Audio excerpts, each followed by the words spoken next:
Tak jo, den 3, my už máme za sebou tak půl hodinky hajku. Moc nevíme, co nás čeká, protože nemáme internet, ale už jsme začali šlapat, máme krásný výhledy.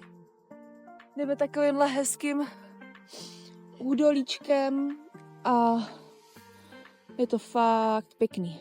A jinak teda z toho dnešního kempu se můžete nechat vyvízt i minivanem, ale my jsme poctiví a jdeme to hezky po svých.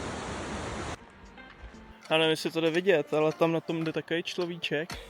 A když se podíváš na tu stěnu, tam dole, tam je třeba jako furt 6 metrů sněhu.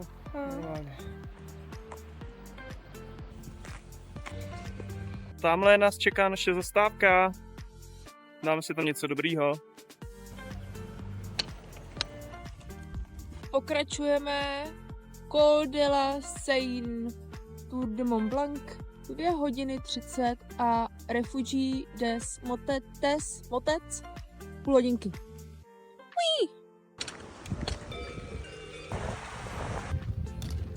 Zastávka číslo 2. A mají tu dokonce šemíka. Tady jde vidět, odkud jsme přišli, až tamhle vzadu z toho údolí.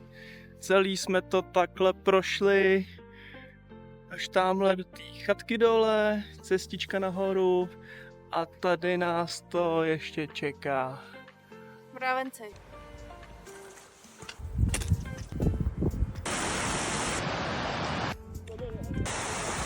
Dáváme si pauzičku s tímhle výhledem. Koupili jsme si Le baguette, salami, sendvič oblíbený pána, co nám to prodával.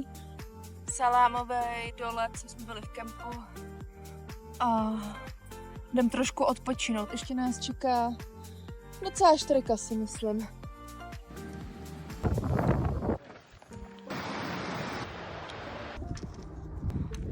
Už vidím cíl. Tamhle.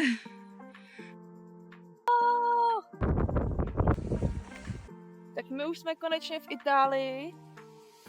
Nahoře strašně foukalo, podle mě tam nebylo vůbec nic slyšet.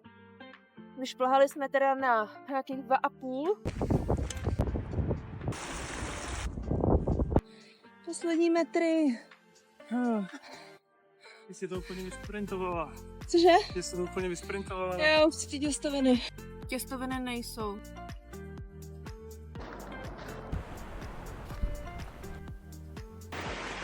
Zvládli jsme to, jsme v Hobo kempingu, svezli jsme se tady autobusem, kousíček a už jsme tady a jdeme se ubytovat.